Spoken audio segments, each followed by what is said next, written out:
Hey everybody, and welcome to another episode of Deckin Around. My name's Tyler. I am Steve.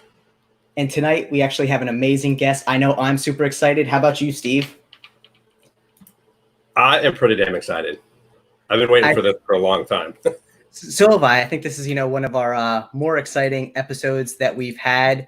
I mean, I feel like we've had a lot of exciting episodes, so to say that's a lot, but I'm really pumped for tonight's guest.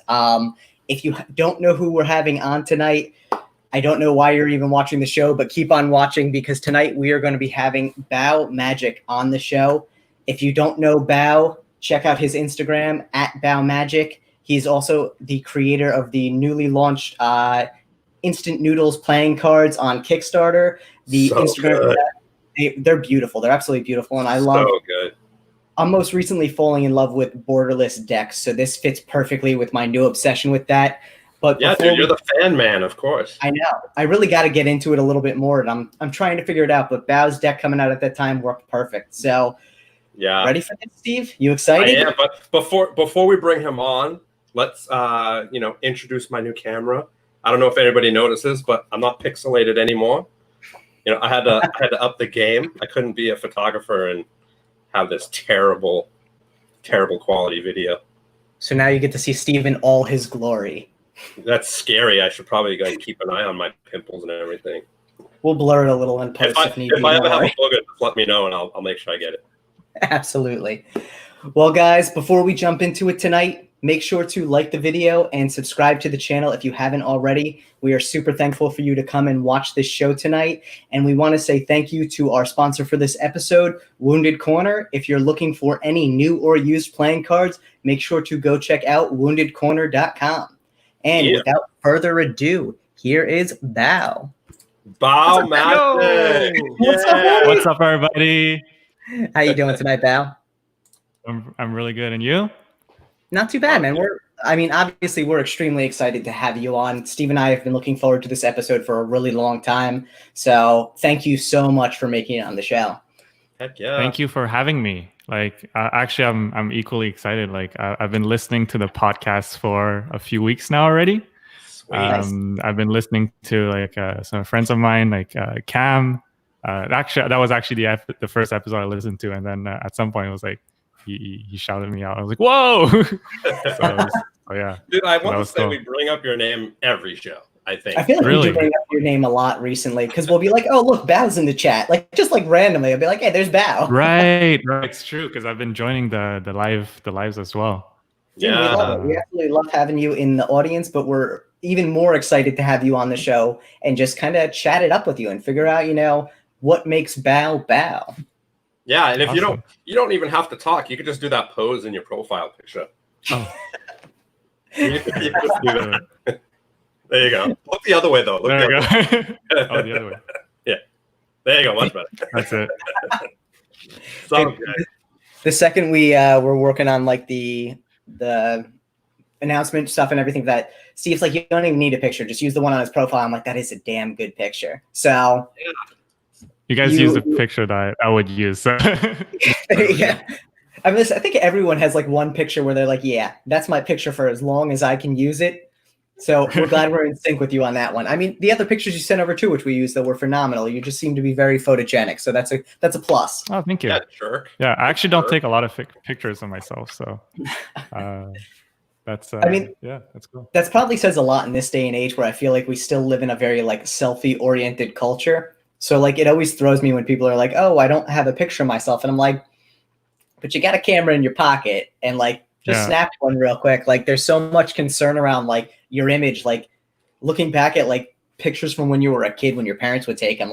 Those pictures sometimes were just crazy. There was nothing staged about that. There was nothing good looking about it. It was small you in terrible clothes and your parents looking all over and confused. And you're just that's a family picture. Now it's everything's got to be perfect.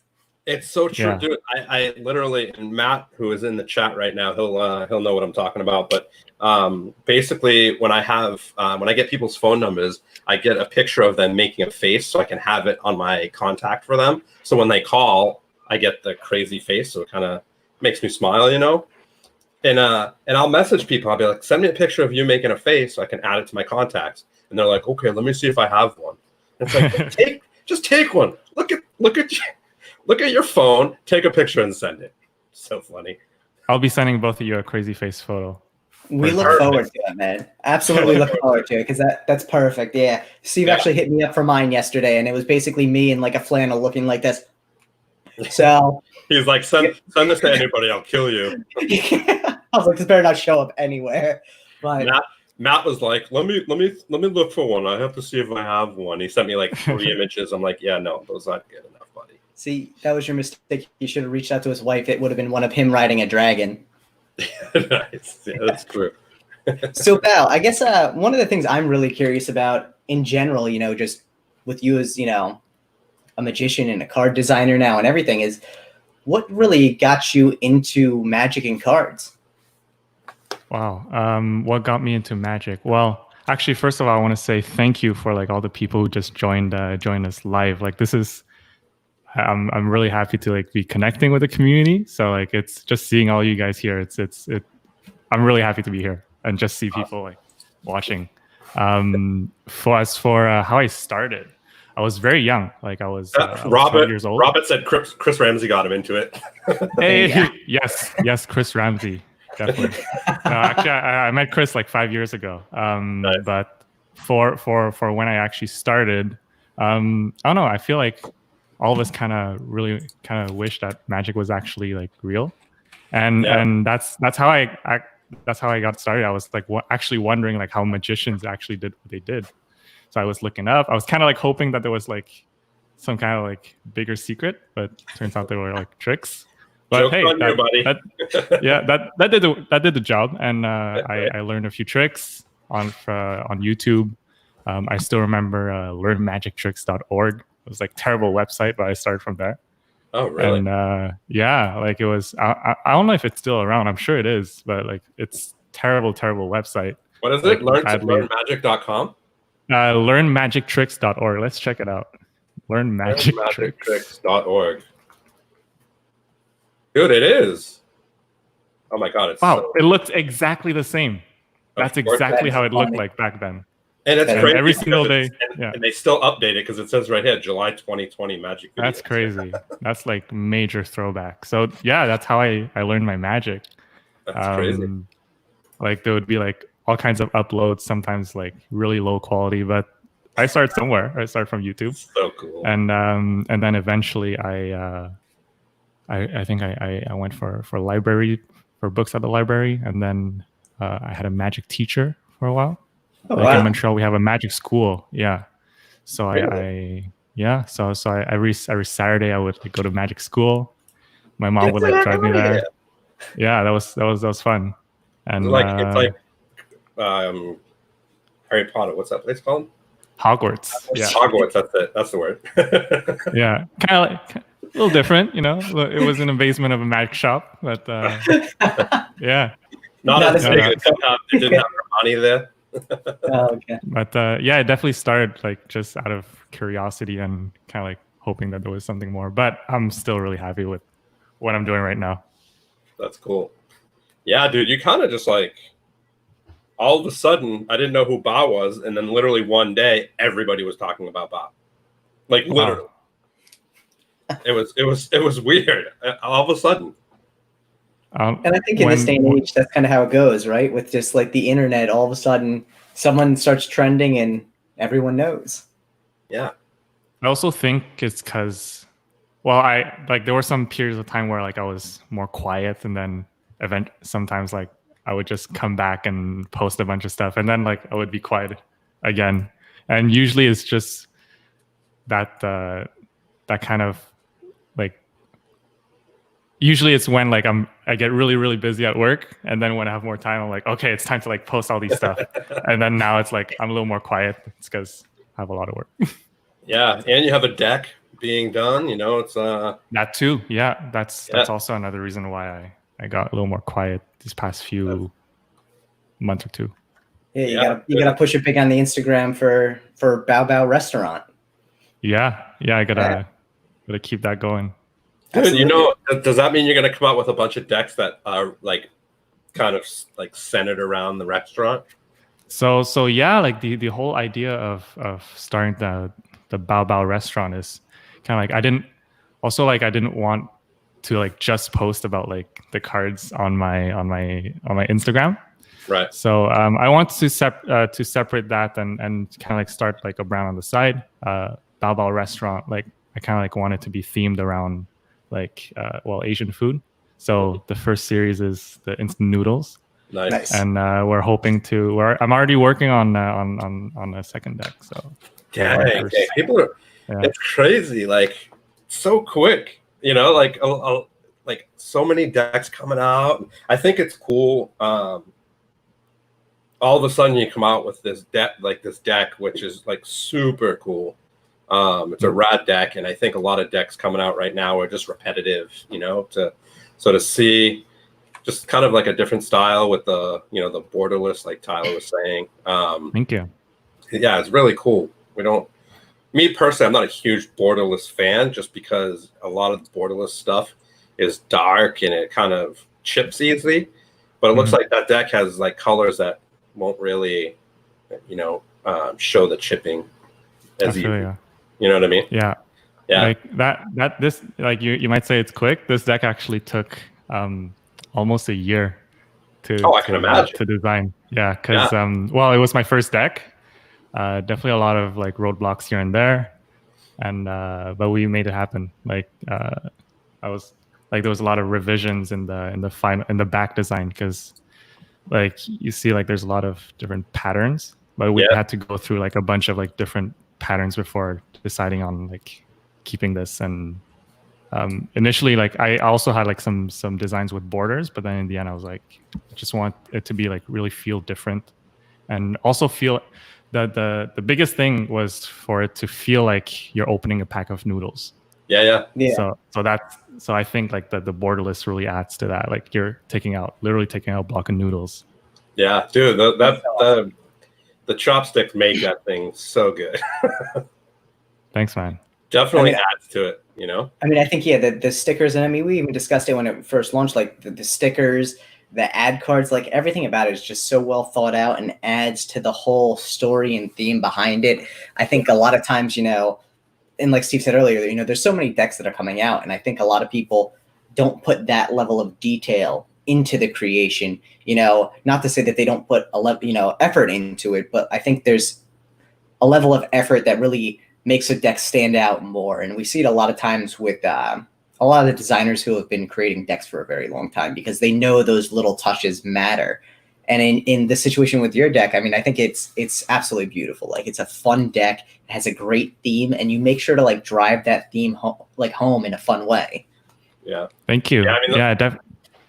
Sorry, those stickers, like Tyler said, I think I'm a big fan of when a brand does stickers, do something different.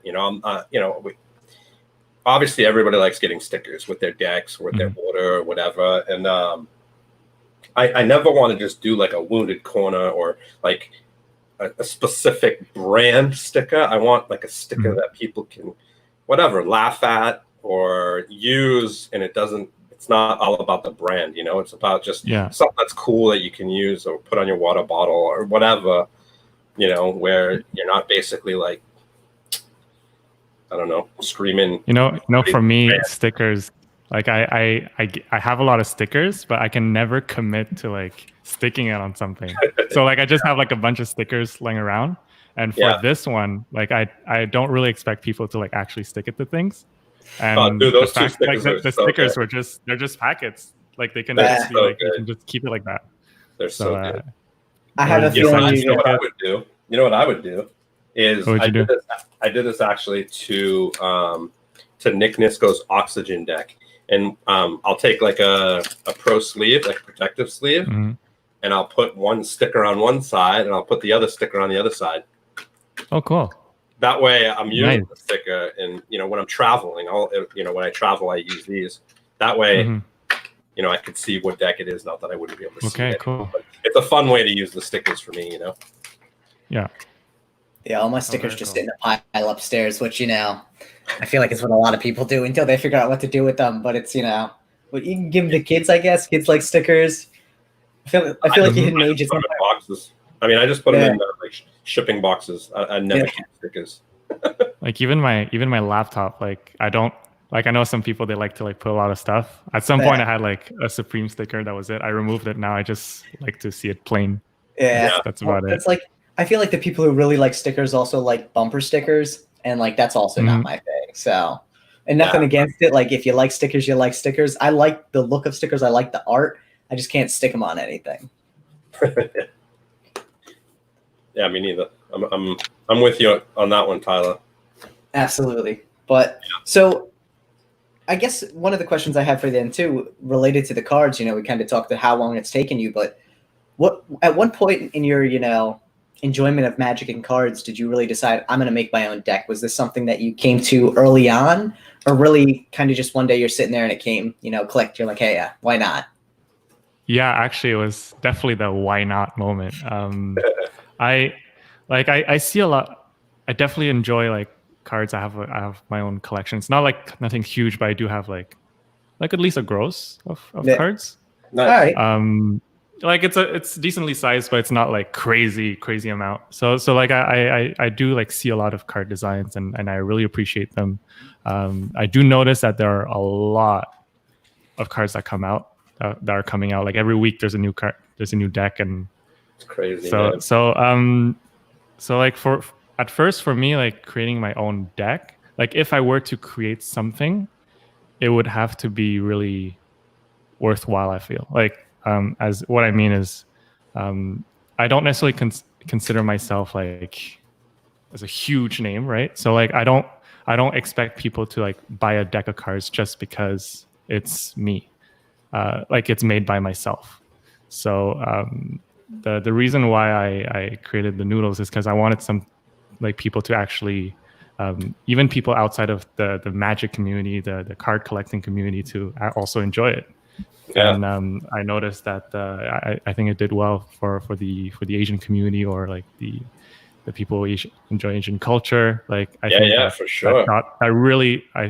I think the reason why it got, I guess, a lot of backers on this one was because it reached outside of the niche as well. Yeah, I mean, let's be honest, who doesn't like ramen noodles or instant noodles, or you know, like I think every college student lived off ramen noodles or instant noodles for probably the first year and a half. It's definitely very nostalgic. Yeah. Yeah, absolutely. And I think that's good. Yeah, I really wanted to hit that nostalgia. That's cool. Yeah. So I have a question. I'm actually dealing with this right now, but what went through your mind when you saw like the other noodle deck go up? You know, before yours. You know, because you were obviously working on it way before that one came out. What went through your mind when you saw that come out, and you like, you know, there's your idea? Yeah, that's a good question. I think I wouldn't say I panicked, but I was like, oh crap. Like I really didn't want to feel like, I didn't want to look like someone who's like stealing another artist's idea. Like I'm an artist myself. I do photography, I do videography. And now like I did the concept for this deck, and yeah, like I really didn't want people to think that I copied another deck. So I actually reached out to Darren, who's the creator of the Noodlers. I reached out to him immediately, and then I was like, hey man, like just so you know, like, well, like I nice design, and I just want to share with you what I've been working on for the past few months already, and it seems like we have the same concept. And he was actually really nice about it, and he's like, okay, like I can see like how it's the same concept, but it's actually a different, like a totally complete different design.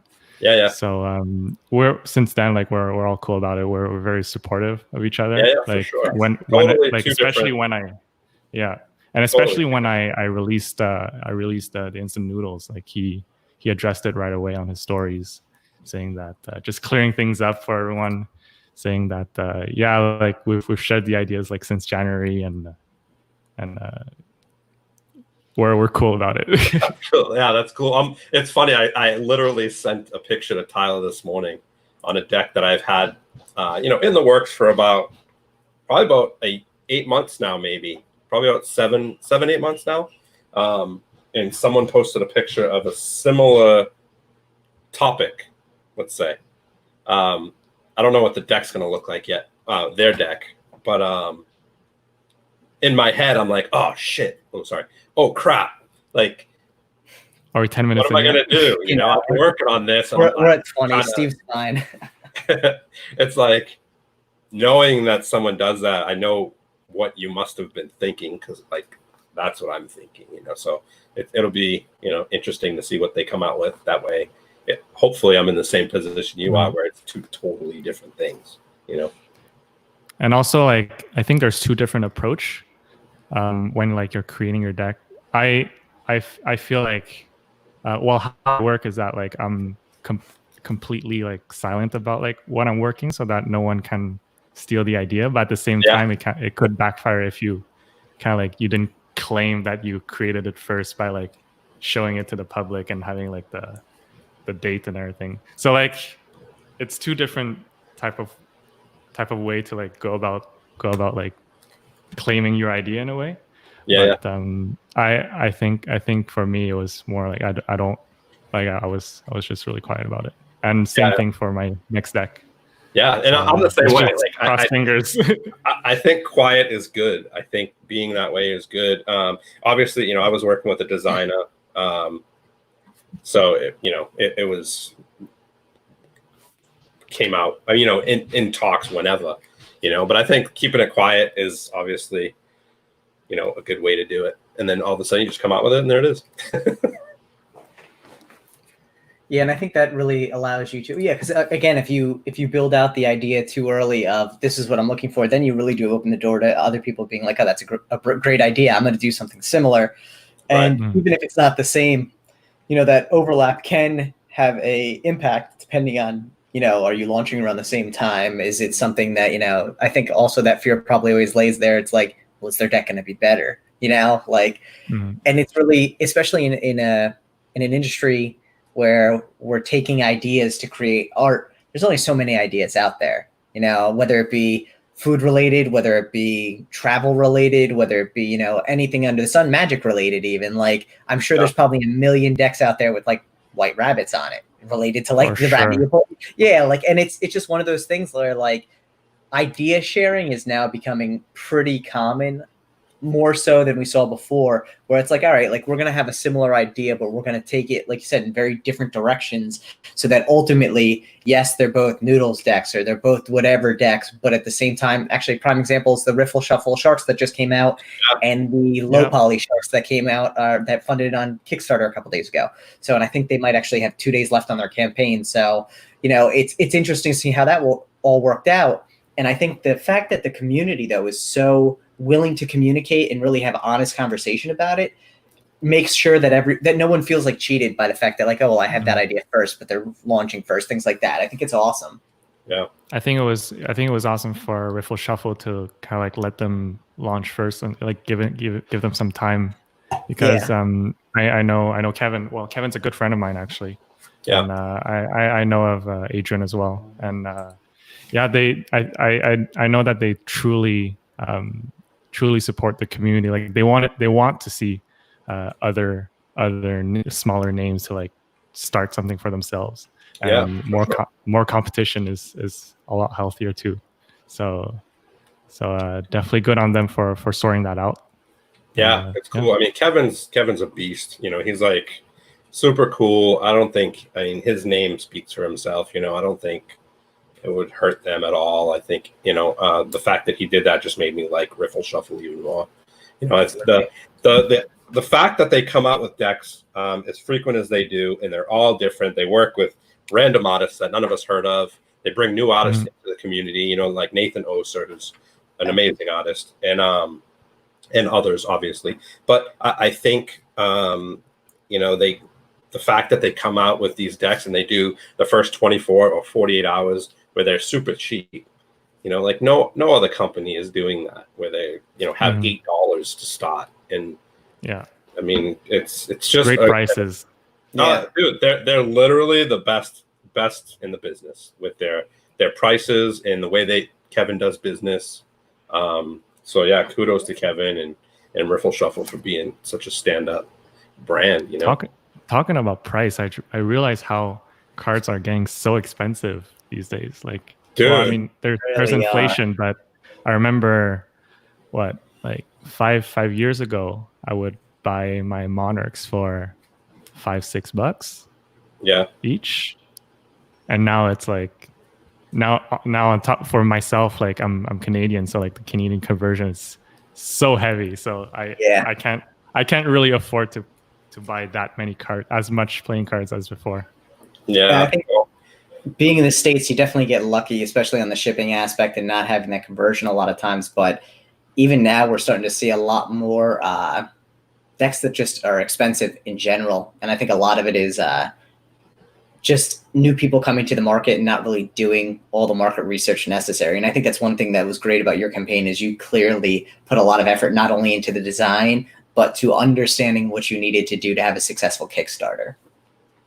Yeah, it's like the pre-launch. I think it was definitely important, and also like, I mean, the reason why I'm doing all, like I'm here today is I want to just reach out to the community. I want to be part of, like, I want to be part of the community, and also like just be accessible for as much as I can, of course. To the people who support me, and I am like so great. Like, I haven't said, I'm so grateful for everyone who supported the Kickstarter. Like, I had no idea how well it would be doing. Like by now, like at the beginning, I was like, okay, like maybe if I'm lucky, I would get like 500 backers by the end of the campaign. But now we're already over 1,000. So thank you so much for thank you so much, everyone who backed this. It's crazy. I can't imagine this. And I mean, that's just the beginning. There's going to be people that can't back it now that will get it when it gets released. I think the deck is dope, and I think people are going to continually buy it even after it is off Kickstarter. Absolutely. I mean, and I being a first-time creator who hits that like 1,000 mark is amazing. Like, most campaigns we see, I'd say the average campaign that like funds in general is probably somewhere between that like high twos to like 275 to maybe like 425. And 425 is really pushing it on a deck that maybe doubles their goal or really does pretty well. I mean, 1,000 backers is phenomenal in general, let alone as a first-time creator. So congrats on that. Thank you very much. That's cool. How's like the experience been for you though? The like the stress and everything. I was extremely nervous for like the pre-launch week.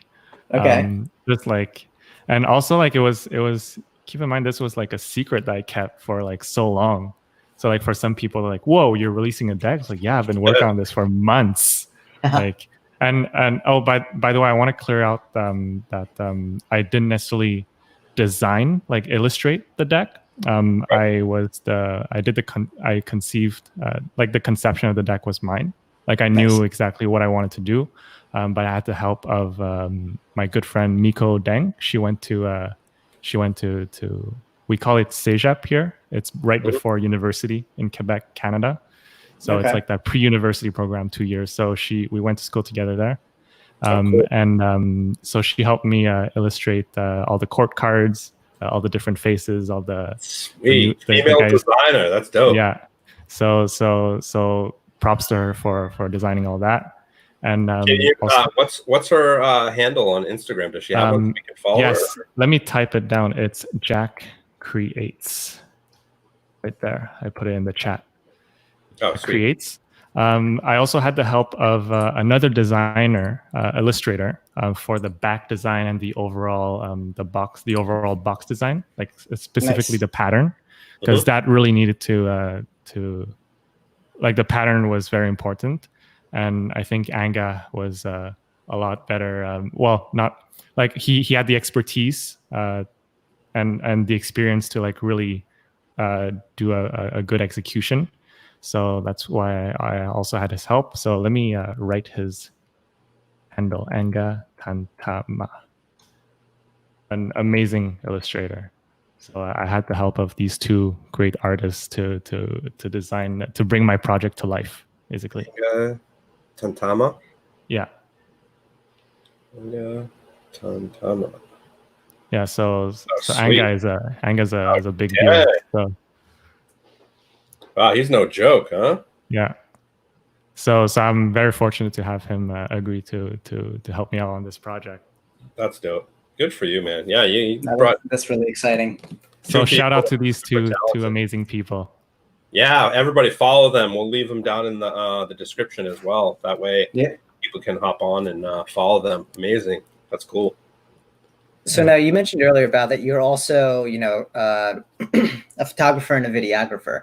Mm-hmm. What kind of got you into the photography and videography aspect? Being interested in magic at a young age, were you also always kind of like, oh, I want to take pictures, or did you fall into that more?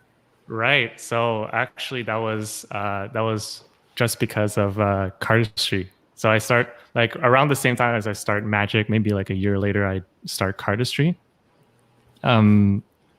I got myself DSLR, and I got Sony Vegas, just to start editing videos, and that's where I really got my chops from doing it early on. And Cardistry is very you have to if you want to show it off, you want to edit a cool video, even back then.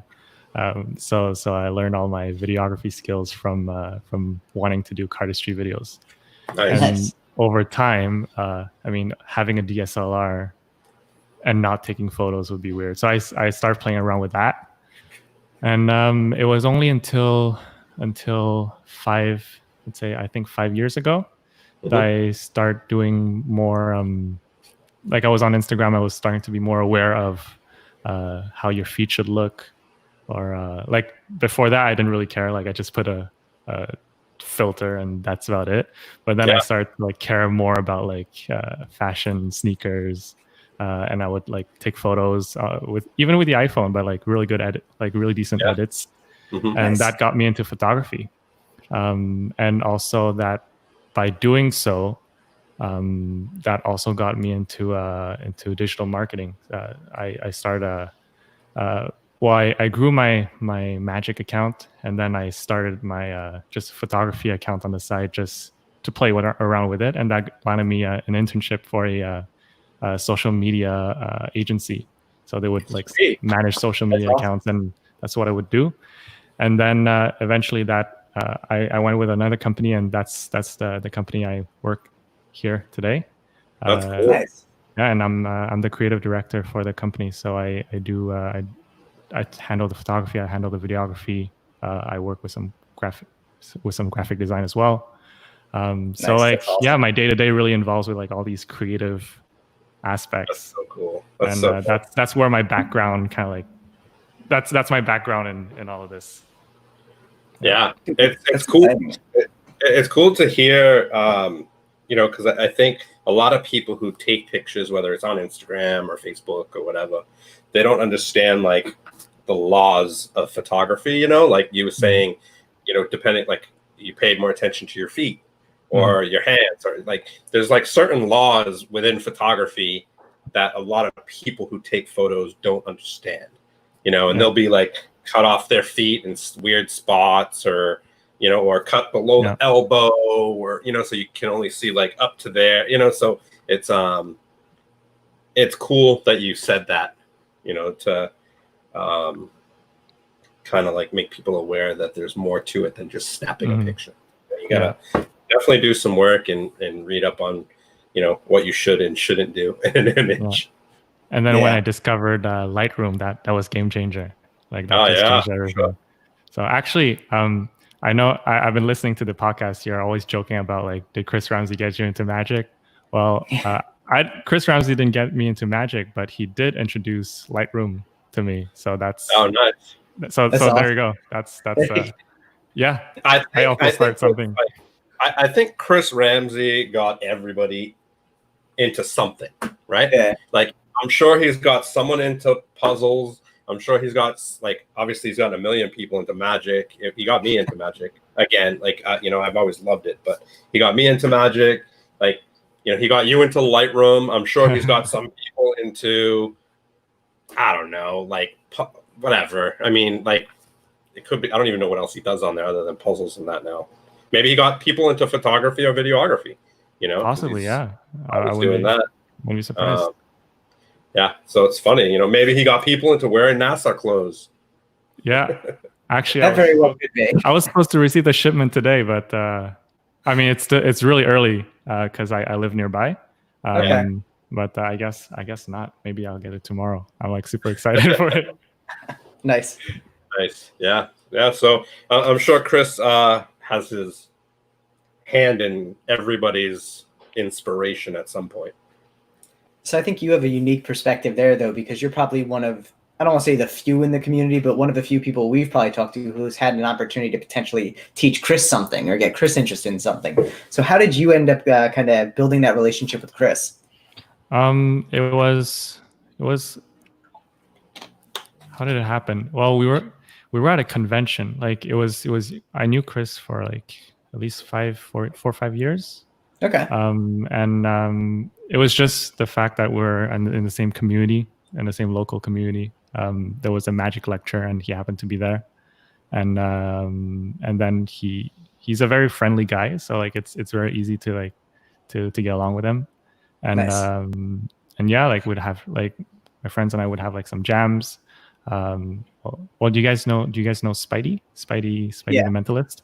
So Yeah. so Spidey is in Montreal as well. So like Spidey would host some jams back then, and yeah, we'd all like just hang out, and we all yeah, that's how it worked out. Like just the fact that we were all in the same area, but also like we all had something to share in terms of like magic or video or whatnot. It's going to be cool to see what comes out of like this whole COVID thing and like the next jam, whether it's the Orbit jam or this jam or that jam. People got, or even like you flash, you lose, you know, the Chris's little gig that he does every once in a while. It's going to be really cool seeing what people create just being locked up in their house, you know. It's going to, I mean, like really, myself, I kind of like started my YouTube content that I wish that I still have time to like continue. But it got me started at least, and that was a fun experience. Can you show us? Can you show us something? Yeah. Let's see. Let me show you guys some sleight of hand. Yeah. Let's do this. Like the reason why I just enjoy sleight of hand so much is just, I don't know. It's just the fact that like it's difficult and you're able to do it. I would just try to get a move down just for the sake of it, and just to be able to say that I am able to do it. So let's see if we can do this. I think I flashed. Flashed a little bit, but it's okay. We're not going to slow it down. Right. I'll try something else. Let's go for this here. Oh, nice. Hey, that was a triple lift. Nice. Oh, really? That was totally accidental. Let's go like this. Sweet. Dude, that's like so precise though. Like to hit that. Yeah. That's like ridiculous precise. I saw Alex Pandrea has one too, where he goes like something like this. Something like this. Oh, wait. Hold. I gotta click my other window so I can see my thing. And he basically does this. And he brings his hands in and he goes like this. So you can't see him do it. So basically, like I'm not going to do it, but he'll basically do it, you know, with his hand in the way. I can't do it with this because these are like disgusting cards. But it's kind of the same idea, but he like just does it with his hand in front so you don't see it. Nice. That was my horrible rendition of a Pandrea. Let me show you guys something. This is a good one, at least I think. Let's go for it.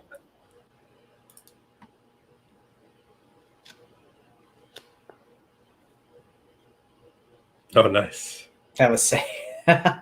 There you go. And that's I don't know if you guys might recognize this Joker. I love that Joker. You purposely busted that deck out so you can rub it in our faces that it's not available yet. This is oh, by the way, this is this NPC prototype. I ordered. They're crazy. I did not expect their quality. They're really not bad, surprisingly so. Like literally, I just got a prototype from them a couple days ago from a designer that's going to be putting out a deck, and even literally from when I got my prototypes like 2 months ago, the difference is like night and day. It's so good. Their new like current stock that they're sending out is off the hook. I think it's their linen finish, their beta. Well, the beta finish, yeah. It's like you can still fan them. Like the fans are incredible. So like at least like I'm happy that I was able better to. out of the box than like bikes sometimes. Oh, dude! Like seriously, when did you get those printed? I got these printed in May. Yeah, so I got my other ones printed in May. So their new stock that just came out, the one that I just got, I mean, maybe it's like a good print run of it, is ridiculous. It's so good. Literally picked it up, and I was like, oh my God, this literally feels like USPCC. It was super soft, super like this feels like bees right now. Like they're not crushed, so like they're a little thicker. They really feel like just standard bees. Yeah, they're crushing it. They've come a long way, with that. And I think, now that they're becoming more of a go-to for prototypes, like it's worth it because the more people who buy prototypes from them, the more people get their hands on it. They're going to start being like, why don't I just make an NPC deck? Like, I don't know if they're there yet for those big 1,000 print runs yet for a lot of people, but they're close. I think that, let's say, like in the future, it's very possible for. I mean, people are already doing it now. Like some people are printing it through NPC. I think the only problem is just how, like the community, like it's the trust with the community. That's the main issue I feel. But I remember doing a blind test. Like I was at Cardistry Con, and they were like having like a bunch of a few decks lying around, and they like you had to like try to like feel which one's which, and I actually had trouble like trying to distinguish from a USPCC deck and the NPC deck, just because they're getting there. Like they're almost. Dude, oh my God, you gotta feel the new. Like, even the new ones that I got a couple of days ago are way better than the ones that I got literally in May. So out of control, and they're for 1,000 decks. It's like $2.80. Wow, which is at least $1, like $1 difference on USPCC. Yeah, I think the one thing that's really going to be telling with it is the longevity of the decks. Like, I think that's where like people still are a little hesitant if they had experiences with NPC in the past and they weren't happy with it, they're probably hesitant to try the new stuff. But the longevity of it, when people have a deck for maybe a couple months or a year or so and see how it holds up, if it holds up well, like they become a legit contender. The only concern there is hopefully they can scale up production quick enough if demand starts becoming, a real thing. Yeah. Actually, Matt just said that last year's NPCCD decks were NPC, and those things are phenomenal. What's NPCCD? It's the deck from Alex Chin. He comes out with the National Playing Card Collector's Day deck. Okay. Yeah. Oh my God. Check it out. Wow. Like you got to check that deck out, and the printing they did on it was phenomenal. It's called NPCCD. Yeah, 2019. Let's check it out. Oh wow. Okay. Okay, I'll have to check that out later. But so far it's looking really nice. It is a really cool deck set. Does amazing work. He's phenomenal. Very solid. Is the designer here, or is that it's just someone? He is just he's Matt. He's Bayou Playing Cards. Hey Matt. He's a collector. Yeah. But yeah, I didn't know that they printed those through NPC, which it has like this tile kind of pattern on it. Debossing, yeah. Yeah, dude, it's so good and it feels great. It fans great. It like handles awesome for such a crazy deck. And that being said, speaking of decks, and we were super late for this one, but we should probably do a deck sniff since. Yes. The whole time, yeah. We keep Good forgetting to do call. them early, but you know, I haven't seen Stu yet. I haven't seen Stu yet, but either way, he'll have to check it out after the fact. All right. Well, this one's for you, Stu. There you go. I brought the Svengali. I actually haven't had the chance to open them yet, so nice. I love that deck. Yeah, it is a great deck. Yeah, I love that deck. I think it's cool that they're bringing like a designer type of design. Like this is very reminiscent to Gucci. Yeah, no, it really is for sure. Yeah. But I also like the other deck, like the new trick, the orange one. Like I think it's a trendy colorway. At least in streetwear now, and they've translated that into cards. So like if you're like someone who enjoys streetwear or wears streetwear, you can match your clothing to your cards too. I mean, I'm sure a lot of people do it here. If you have any Jaspis appeal, if you want to match your decks with your clothes, right? That's, I think I think Ito is an amazing, obviously magician, but he's an amazing designer. Super talented dude. I just wish his customer service was a little better. All right. Here it goes. Okay, let's go. Do it.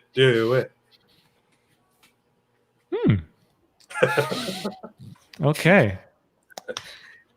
Like the sound you make when you smell something surprisingly pleasant. I don't know how to describe it. I mean, it smells like a deck of cards. It doesn't have it doesn't have like a chemical smell or anything. I mean, I guess that's a good thing. It's a good thing that doesn't like have a It's a pleasant one at least. So they feel nice too. I feel like USPCC is usually a pretty mellow smell out of all the decks that you could open and really like get a whiff of. So I remember receiving. I cannot do a pressure fan for the life of me. Yeah. I don't know why I can't, but you know how I think it's so cool when people come to that certain spot and then they whip it around. Looks so cool. I definitely like look. Actually, how I started Cardistry was by watching the verts. So a lot of my moves are like the way Huron or Darren does their pressure fan. Like I'm definitely influenced by that. That's awesome. Yeah. I can't do it. What was I going to say? I remember receiving EPCC cards when they first started, and that's like the smell of those was definitely different. Like a little more chemical. I'm not sure about now, but back then like it was different. Nice. Kyle says he matches his cards with his scalpel blades. Wait, what does he mean? Scalp? He cuts cards. Yeah, he cuts cards. Nice. Yeah, NPCC is pretty bad. They are pretty bad smell. All right, let me put these away. For I fiddle with everything that I touch. You might just keep hearing the cards in the background. Have you seen the Gilded Svengali? Yeah. I didn't get those. No. I think I'm not sure if it was because I thought that they were too expensive or it was because they were sold out. Probably both. Probably both. Like USD is really rough on me. So it's crazy, dude. Yeah, it's nowadays. I mean, prices on cards are rough for everybody now. Yeah. So they're going up. Yeah. How has the pandemic kind of impacted you? Obviously, you're back at work now, but like, how long were you working from home for a while, or was it more so like you were just kind of hanging out? Yeah, I was actually fortunate enough to be working from home. Actually, I had more. I was just taking more graphic design type of work, or like coordinating, let's say, our client's Kickstarter. Nice. I still did some photo shoots from home, Like let's say I deal with some restaurants, so like sometimes they deliver the food to my place, and we'd like take the photos from home, and it was fitting because like it's You get to eat it too. yeah, like they would get the food at home too, and we'd promote that, like, hey, like take out, support the business, support the restaurants. So cool. yeah, like I was definitely fortunate to still be working, and with I guess slightly more free time, I did YouTube, and I did more content. Yeah. So now, what if you were locked in your house for 5 years, right? And you only had 5 decks that you can have with you. What 5 decks are you going to have? Any budget. Yeah, any budget. Any budget. Only 5 decks. Okay. First one is definitely the Monarchs, the gold Monarchs with the gold foil. Yeah, I'm a big fan of Monarchs.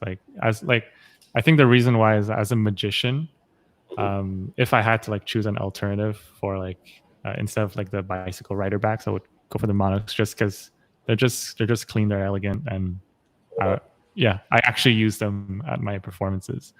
Yeah. Next one, that's like the standard deck. If you don't have a Monarch and you collect cards, then there's something wrong with you. That's for you, everybody. If you don't have a Monarch and you collect cards, there's something wrong with you. Get Monarchs, everyone. Get Monarchs. Next Get one. Buy from Wounded. Now after that, it gets a little hard. Dan and Dave, anyone? Like, I just like the simplicity of it. The mirror. The mirror, yeah. I actually don't own one. But I use the Nobody Knows one ways, and I can imagine how they would look like. It's just a different logo, but I just like how it's simple, and it's simple black. I always wear black or white, so it just fits me. Do you know the WH deck? WH deck. WH. No. What is it? Literally, it's a W. Look it up. I'll message it to you. It's a WH, and it looks just like the mirror, and it's probably like $12. Okay, I'll check it out. It's kind of like the Brooklyn. I mean, it's kind of like the New York City like side table version of the mirror deck. But it looks dope. I think it looks really dope, and I think that would be a good go-to if you can't find the mirrors. I'll definitely check it out. Then, so that's 2. Yep. Then third one, I would. I'm thinking of like what I have in my collection. He's gonna rub it in. He's gonna be like, "Oh, the third one is the instant noodles deck." No, just because like I'll put it like at the very bottom, like that'll be my 5th. But I'm sure like after the next few decks, like this will be. I don't know. Like I feel like I'll look back at it. Like it'll still be like a fun deck, but I feel like I'll be designing better things in the future and looking kind of like how Dan and Dave looked back at their first deck, actually. Yeah. Like I still think that was a cool deck when it first came out, but it's definitely a different style. Yeah, for sure.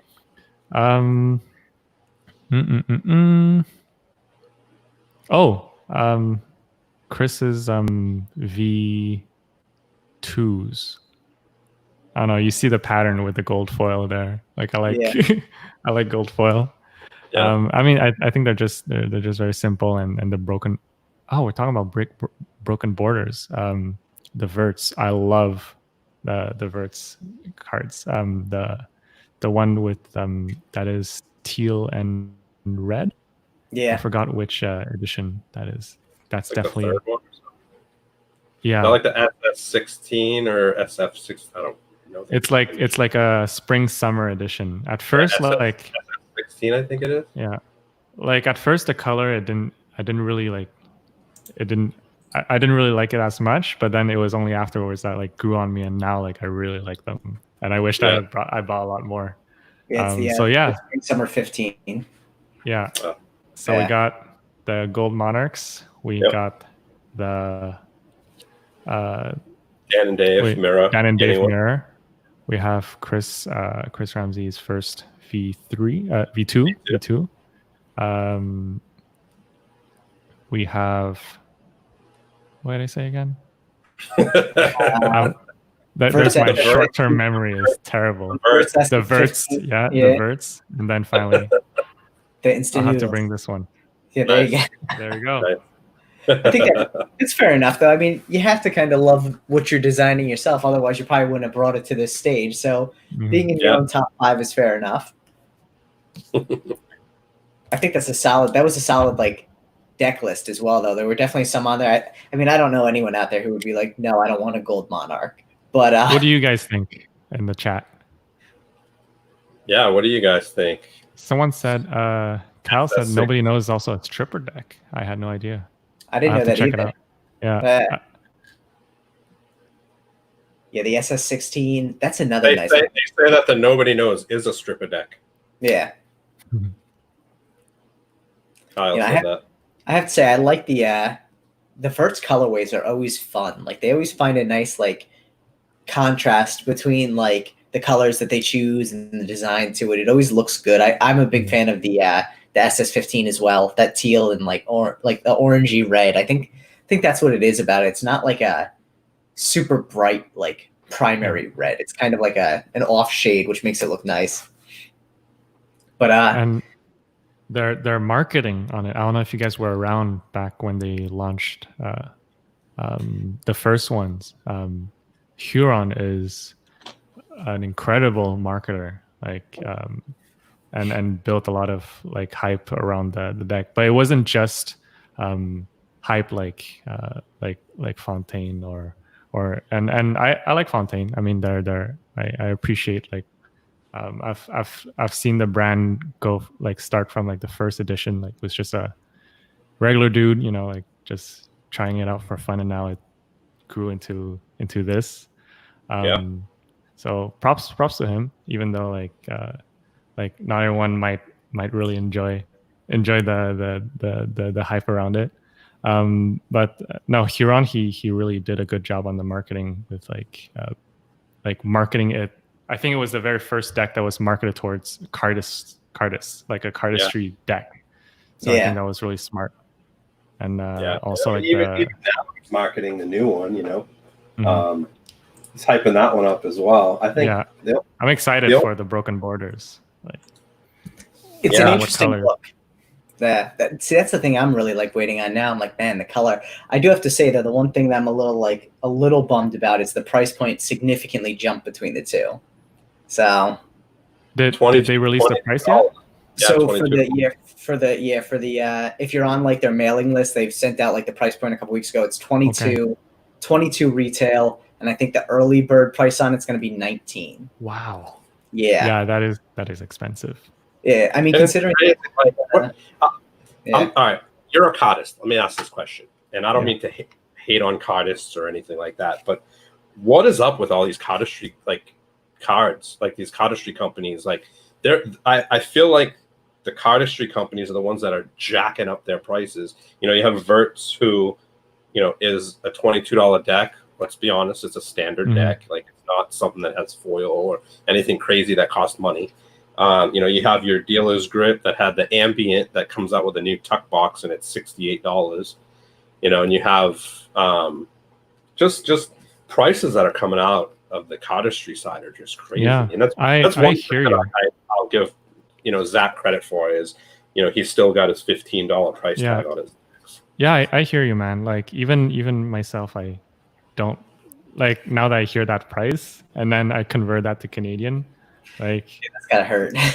Oh, that hurts. Yeah, that hurts. I might, like, I wish I could get like a brick, but that's definitely a no-no for me.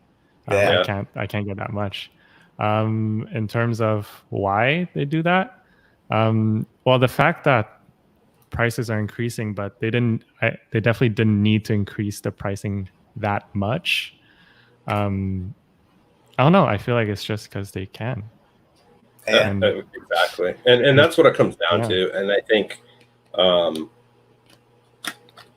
mean, it's because they can. That's the problem. you know. Yeah. But again, it's business. They want to make money, and people are buying it. So yeah, you know. and like I don't think that. I mean, would they do a larger print, or could they? It's pre-order. I think it's pre-order. Yeah, they're doing a pre-order with this one. Yeah, I think their Which- estimated release is January. Okay. Yeah. So it's a pre-order with a long wait. Like that's a tough part about it too, because I think the pre-order is going to open in a couple, either like a week or two, not too far off. So you're basically buying now till January. Okay. And you're waiting 5 months. Yeah, 5 months, yeah.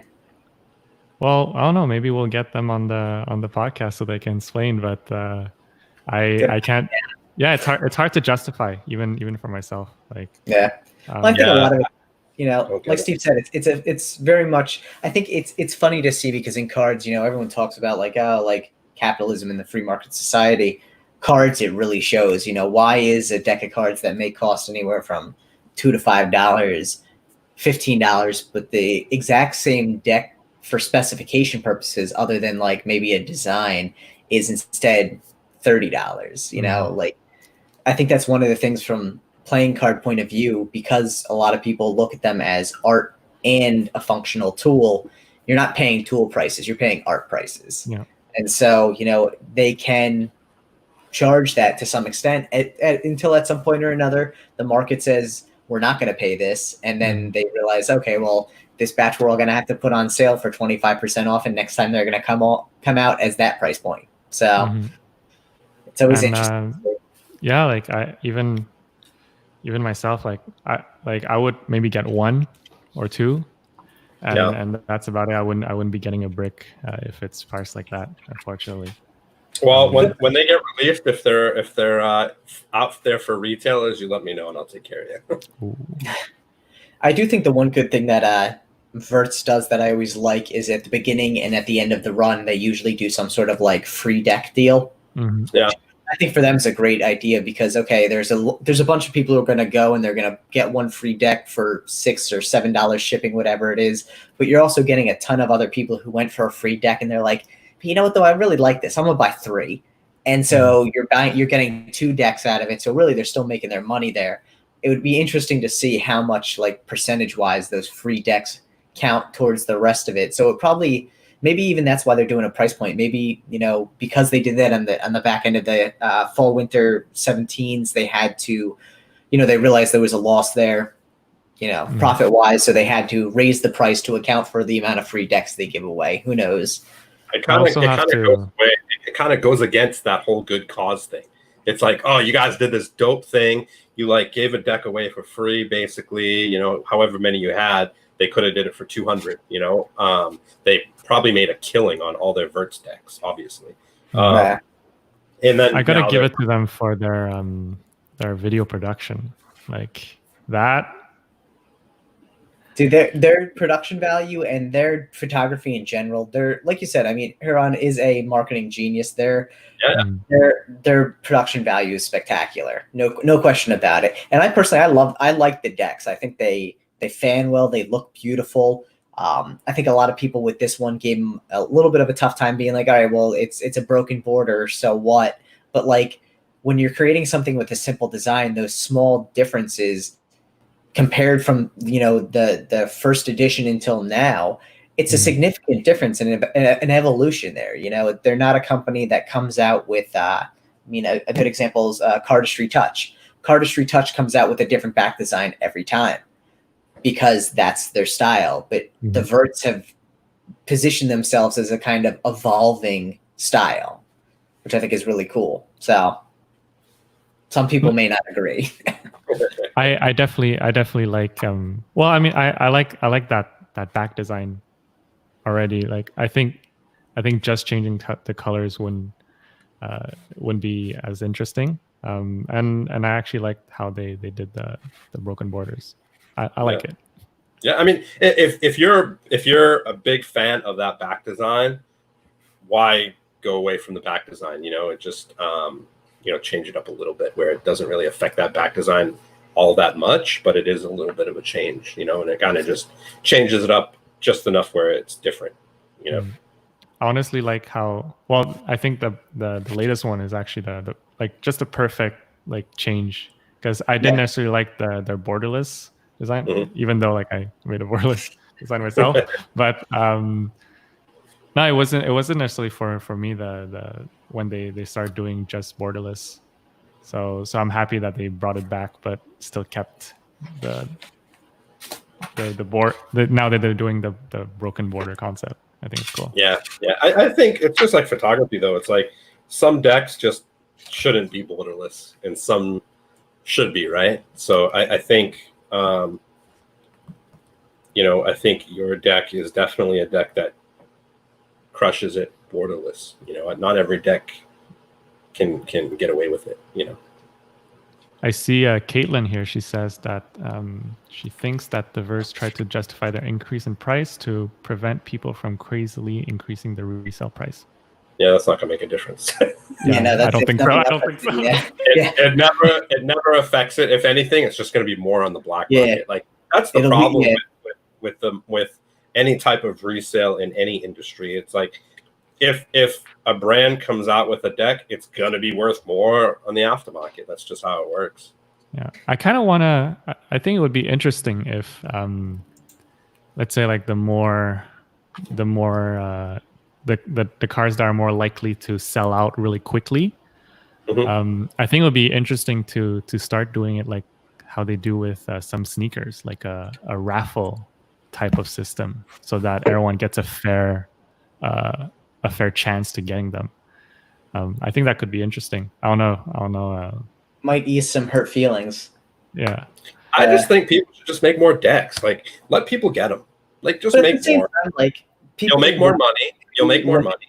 Though, like, what if you have a deck that you really, for whatever reason, like you really only want to create 50 of them? Like, then it does become difficult. So people have reasons. Yeah. So. For sure. I'm just saying, as a company, and you want. I guess it depends on what you want your brand to be all about. Do you want your brand to be a hype brand? Then don't create enough, decks I'll that people. shoot that down immediately. How many of Jackson Robinson's decks came out today? 80. Okay. Is he a hype brand? No, but how many? That's a gilded version. How many decks did he sell of the regular version? Two totally different things. But that's what I'm saying. I mean, yes, from a hype brand point of view, I definitely agree that like printing short runs or printing a large run and selling it in short batches to create fake limited quantities, definitely not the way to go. But I think, from a point of view of saying, like, again, a limited edition, like, what if you only have 80 of them? How do you make sure that, people don't get hurt by this idea of, oh man, I really want to support this brand, but I can't now. I think raffle's a clever idea to kind of address that, especially in those limited edition situations. I also think it's it would help, let's say, because there are like for the futures, there's been some resellers that are not even into cards that start to jump on that and using bots to buy the futures, and that was really crappy. And I'm sure Zach really wanted people to he wanted this to be for Cardis, and he had to cancel a bunch of orders that didn't look legitimate so that Cardis could actually get them. So I think the raffle system might help in a way. Like it's just an alternative. I'm not saying that it's like that should be the way, but it's another way to verify that. I'd be down to see it in action. I think it would be cool to see. I think it would be awesome to see, even if someone came out. I mean, think about it this way too. Even if it was like an OPC run, like if Cam decided to do, our next one's still only 3,500, we're gonna hold 500 for raffle, and the rest are open to everybody. Then there's still that chance of 500, And again, I just used Cam as an example there because I know his decks have been selling out quick as well, which is awesome. But like, props to Cam for growing his brand to that point where it sells out instantly. And I think he has the right mentality as well, though, because, he realizes that it's growing and he needs to do larger print runs. I think the interesting thing about that is eventually, you don't sell out as quick because you're doing ridiculous sized print runs and you can't sell all that at one time. Awesome. But until you actually find what that number is for you, you're going to keep hitting that ceiling until you get there.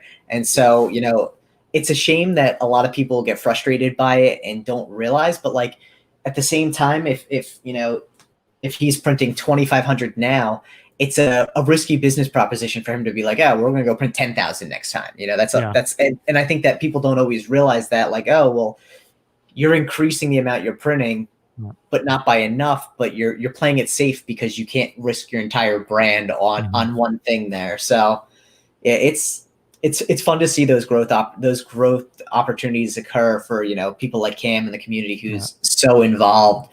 And it's always a shame, though, like I said, to see people get frustrated by it, especially with him because he tries so hard. And yeah, I know that Cam. Well, he's such a great guy. He really is. Yeah, and he really, I know that he truly wants to help the community and doing this for the community. So I think I've seen it firsthand, and I can vouch for that. He does so much. We're a huge fan of Cam. I'm gonna be right back, you guys. Give me 2 seconds, but keep talking. Do your thing. But he'll be able to hear us. I don't think that he, like, for sure his next batch will be larger runs, or at least I think it will be.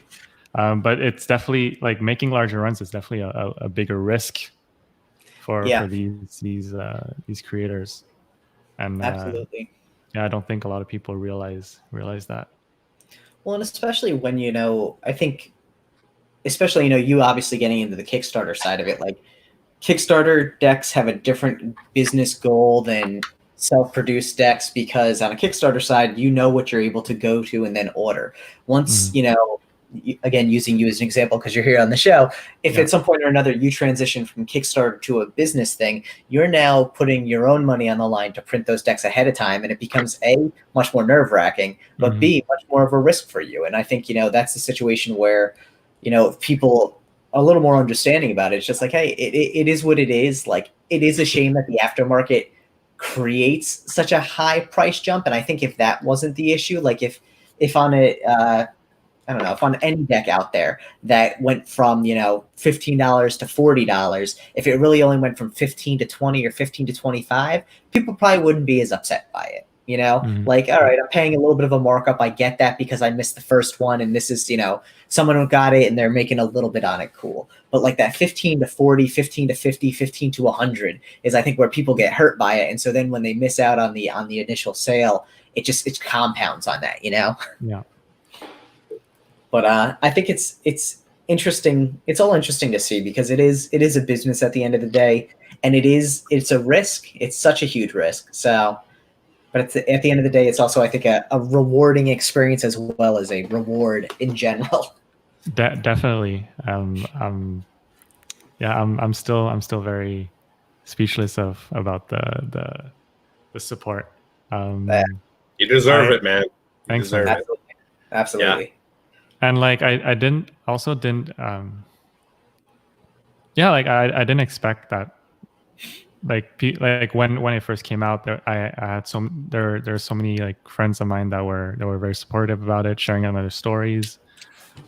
So I'm super grateful for the incredible support. Knew that was gonna happen. You can hear me, right? Yeah, I can hear you. Is it the DSLR that? No, I'm actually. I turned it off real quick because I actually got a continuous battery, so I'm basically gonna Steve, you're killing me here. Yeah, my battery was gonna die, so just keep talking. Do your thing. No worries. This is always the fun with decking around. I'm sure, as you know, you've seen it before, but Kyle just goes Canon. Canon. Listen to Kyle. Kyle, I'll be very honest with you, man. I know you're a Nikon guy. Nikon actually has a built-in timer on their live view. So if we were using it for this, Steve would have kicked off about 35 minutes ago, had to shut the camera all the way down, rebooted it, and only gotten another 40 minutes out of it, which is a bummer. Even on their like high-end stuff, for some reason there's a time limit on the live view. So it's true because DSLRs are not meant for they weren't necessarily meant for video in the first place. And then Yeah. now that we're using it to live stream, like I can imagine how it can potentially overheat, or, Yeah. or it does take a toll on your camera. So yeah, it's something that I expect. And I think it's something that, like, well, and that's funny because, like, I know a lot of people are leaning towards the mirrorless cameras now because they don't overheat as much and you get more life out of them. But, like, it's interesting to see how the technology got repurposed there, because I also have a DSLR and I was like, oh, I'd love to use it, but again, it's a Nikon, so I'm out of luck on that one. So, but it could be worse. So I guess one of the things we actually had a couple questions for you that came in the other day, and you mentioned it earlier that you fidget with everything. So yes, actually, I'm fidgeting right now. I'm not going to judge you for it. You can fidget all you like. But the question was, what is your current favorite fidget move? Ooh, let's do it. I have a few, but oh wait, how do I? Aha. The Muse cut is definitely my go-to if I don't think about it. It's like the Judah flip. Actually, that's what the Judah flip is based on, the Muse cut. Okay. And then I've been trying to learn how to do a mantra. So this is something that I've done often lately on my computer. I'm always like Dude, that, that is awesome. And then I would do my mantra here, like that. And then all these spin moves, I guess all these one-handed spin moves, I just enjoy doing them. So this would be my usual routine when I don't really think about the cards. That's so. I love how it really becomes such second nature. Like when you are just literally fidgeting, you can just do this without even really paying attention to it. It's impressive. I struggle to do Charlie 8 cuts on a regular basis, so I'm not anywhere near anyone's level on cardistry. I'm sub beginner, but I'm terrible. I'm terrible at multitasking, and this is the one thing I can multitask. That's awesome. That's awesome. That's sweet. Do we have a Kyle question? Since we do have a Kyle question, but a good one. Not. I heard he sent in a bunch of Canadian questions. Bring it on, Kyle. We can also give you the Canadian quiz, but I did shame him into a regular question as well because his quiz is 15 minutes long. So Kyle's question is, and I actually like this one because I'm curious, if you could replace all the grass in the world with something else, what would it be and why? Oh, it would be what? How do you? It's like those fluff carpets. Oh, like a shag carpet? Yeah, not like the real thing, but let's say they're synthetic shag. That would be so nice. That would be so comfortable. I would just roll around. I feel like everyone would go around shag. But then that's awesome. Yeah, that's funny. We can give you the Canadian quiz if you'd like. Give me the Canadian quiz. Let's see how Canadian I am. I am Canadian. Yeah, I mean you are Canadian, so yeah, it's titled Bao's Canadian Quiz. So, so the first question in the Canadian quiz is, what Canadian city is considered Hollywood North? Hollywood North. He's like Hollywood North. What is Hollywood North? I'm guessing the northern Hollywood. What's known about northern Hollywood? Is it? No, actually the Hollywood of the North. Oh, okay. Yeah. Hollywood of the North. Oh, is that Toronto? It's I'm between Montreal and Toronto, but I'd say Montreal because a lot of movies, people that make movies, they come to Montreal to film their movies. So you know what? I'll go for Montreal. According to Kyle, the answer is Vancouver. Vancouver. Right. That's true. So surprisingly enough, a significant amount of television is filmed in Vancouver, even U.S. television, which is really interesting. Yeah. True. All right. How many points does the maple leaf on the flag have? Oh, okay. 1, 2, 3, 4, 1, 2, 3, 4, 5, 6, 7, 8, 9, 10, 11. Is that right? So 9, 11. No. 2, 3, 4, 5, 6, 7, 8, 9, 10, 11. Yeah, 11. 11 is correct. Yeah. All right, you're doing good. Caitlin said 11 too. Oh, Matt's also Canadian. He said 11, so I think you're right. Yeah. Which Canadian chain first opened in Hamilton in 1964? No idea. I would, if I had to guess, I don't know, Tim Hortons. Yeah, it's Tim Hortons. Yay! I'm not even Canadian, and that would have been my guess too, because it's literally the only Canadian chain I know. Matt said Tim Hortons. Which city has the most? Oh wait, I skipped one. What is Canadian? What is Canada's national sport? Hockey, of course. So, Is it? Kyle being Kyle just said trick question. Canada has 2. Oh, Can you name the second? Soccer? No, lacrosse. No, lacrosse. Oh, yeah. We don't play a lot of lacrosse here in Montreal. I guess that's. There you go. Yeah. Again, I also want to just say that all of these answers are sourced by Kyle, so that their veracity is in question sometimes. Yeah. Matt says Even though curling. Caitlin said lacrosse too. Yeah. I would think curling actually. Yeah, I would think curling too. Yeah. I don't know what it is about curling, but I could watch it for hours. Like we used to moose races. Have you ever tried curling? Have you guys no, ever I feel like it? I'd hurt myself. It's really cool. The only curling I did was at the gym when I used to weightlift. There you go, Steve. I don't even know where you could go curling around here. Like in the middle of like New Jersey, you're not going to find a curling. What are they called? Like curling alley? I don't know. I'm not even sure. Yeah, a curling venue. We'll just go with that. But yeah, I mean, given the opportunity, I'd be down to try it for sure. So maybe when I come up to Canada next, rink. They're called rinks. There you go. Curling rinks. Yeah. All right, so we'll all go curling at some point when we go to Canada. Next up, we have which city has the most restaurants per capita in Canada? Montreal. Okay, you got that one. Hey. There was also a stipulation that said Bao better have gotten that one. Next up, we have which Canadian city was home to North America's first YMCA? Oh, yeah, YMCA. I no idea. I can't. That one is also Montreal. Really? No Yeah. way. Huh, I wouldn't have known. Oh, this is an interesting one, and I'm intrigued. What is the most?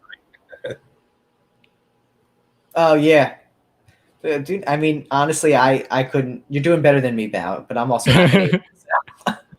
What is the most purchased grocery item in Canada? I want to know how he knows these things. What? I'm gonna say ketchup, potato chips. Those things are disgusting. Wait, what's the question? What's the most purchased? What is the most purchased grocery item in Canada? Grocery item? Maple syrup. Maple syrup. Like I love maple syrup, but do they buy that much? Do we buy that much maple syrup? Probably not. No. Probably not. You guys should watch. Do you guys know the series Dirty Money on Netflix? Yes, great series. You have to watch the maple heist, the maple syrup heist. That was a crazy. Like, there's a whole black market for maple syrup. I'm not surprised by that. Yeah, because in Quebec, the maple syrup is regulated by an association, but then some maple, makers. They feel like the association is like some kind of mafia, and then they start selling that created like the black market of maple. Here. Crazy. And then there was a huge heist on maple, and it's definitely a fun episode to watch. I'm gonna have to check that one out for sure. That sounds amazing. And I love maple syrup. Yes. I mean, and as for the question, I have no idea what the. Why would anybody know that? I feel like Matt is cheating somehow because he guessed craft dinner, and that's exactly what Kyle wrote. So I don't know how. It's macaroni and cheese. Weird. Yeah, craft dinner is mac and cheese. Yeah, it's a mac and cheese in a box. Okay. Yeah. No, I love it, but I wouldn't think that's the most like. That very well could be the most purchased thing by us, though. Like in America too, and like in the U.S. too. Like I feel like a lot of people buy Kraft macaroni and cheese. And Caitlin said it first before Matt. So did she get it? Where? Hold on. Yeah, Oh, she did. Yeah. Okay. Yeah. Okay. We all learned something today. 52 and Tuck says he said poutine. Well, as long as that's Poutine's not, great. Yeah. as long as that wasn't your answer for what you would change the grass into, we're good. Gross. That'd be gross. So the Also, final if you- question. Go ahead. I just want to say, if you want poutine, like you have to go to Montreal. It's Alright. it's very different. I'm about this. I need to go to Montreal in general because I've never been, and I feel like it's a shame. So You've never been there, dude? no. Once Americans or once U.S. citizens are allowed in Canada again, I will come visit Montreal. Awesome. So last question on on Bao's Canadian quiz: how many time zones does Canada have? 3. Yeah, 3. That is not correct. The answer is 6. What? Whoa. Bro, you know what the crazy thing is? This is what I think. I think like most people like wouldn't even pass the U.S. citizen. Most citizens in America wouldn't pass the U.S. citizenship test. Right. Because I've seen the geography tests or videos. Yeah. Oh, dude, they're terrible. Yeah. Well, yeah, and I mean most natural-born U.S. citizens wouldn't be able to pass a U.S. citizen test. That's the truth. No, But they wouldn't. well, I don't want to say most, but many would not. Most the whole. I don't mean to pick on anybody. Let's be honest. Probably 85% of the Deep South probably wouldn't pass. These are not scientific facts, nor are they the opinions of Deckin. But here's all I have to say is if anybody says anything, I'm just like, dude, you're in the 15%. there you go. Val, I think you were sufficiently Canadian though on the test. I think since we were the ones grading it, you passed. You were a true Canadian. Kyle, I don't know where you got some of those questions, but nicely done, sir. Kyle always finds good questions. Thanks for the quiz, Kyle. Yeah, honestly, I have to say. What's up? I was gonna say, we have some other questions, but I think the quiz he gave when ECAT was on was ridiculously harder because it was like Canadian like household mythology, and I'm like, what? Yeah, like craziest stuff. Caitlin said, "Yes, good job, Bao. You can stay in Canada. She won't kick you out yet." Yay! I get to stay. Not sure where you'd kick me out. That's funny. We what else we got? We do have a couple other questions. One of the ones that came in was, let's see, excluding your deck, what's your favorite new deck that's come out this year? Ooh, this year.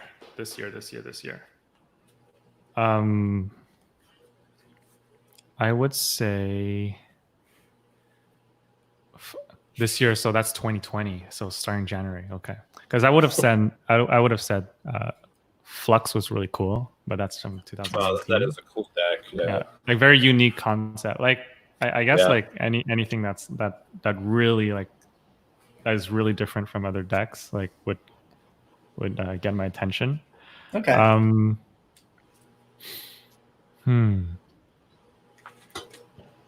Because this year January.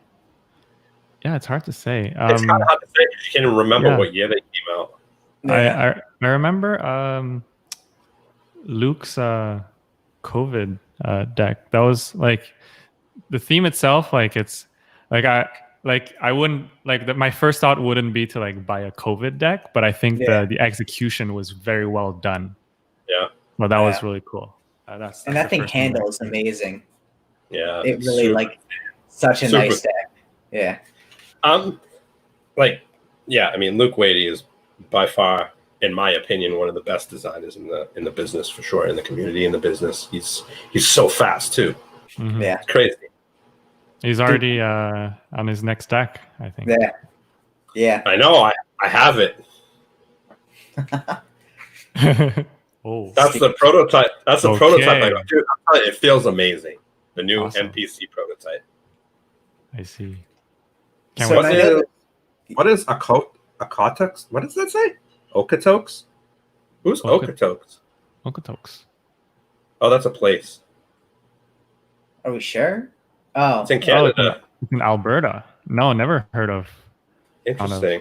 Okotoks.